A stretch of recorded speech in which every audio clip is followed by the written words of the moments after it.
بسم الله الرحمن الرحيم.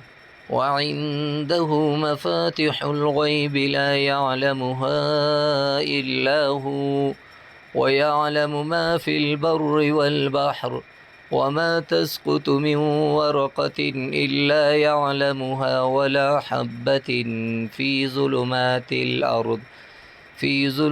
الأرض ولا رطب ولا يابس إلا في كتاب مبين. وهو الذي يتوفاكم بالليل ويعلم ما جرحتم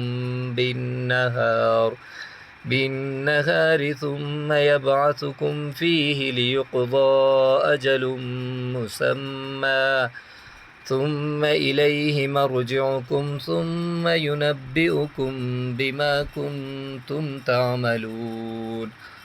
وهو القاهر فوق عباده ويرسل عليكم حفظة حتى إذا جاء أحدكم الموت توفته رسلنا وهم لا يفرطون ثم ردوا إلى الله مولاهم الحق ألا له الحكم وهو أسرع الحاسبين.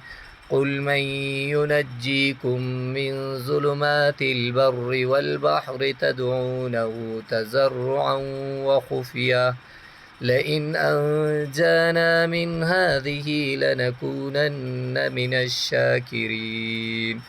قل الله ينجيكم منها ومن كل كرب ثم أنتم تشركون. قل هو القادر على أن يبعث عليكم عذابا من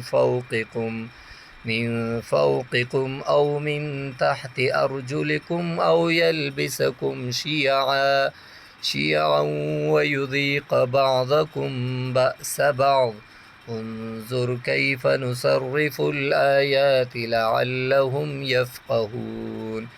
وكذب به قومك وهو الحق قل لست عليكم بوكيل لكل نبأ مستقر وسوف تعلمون.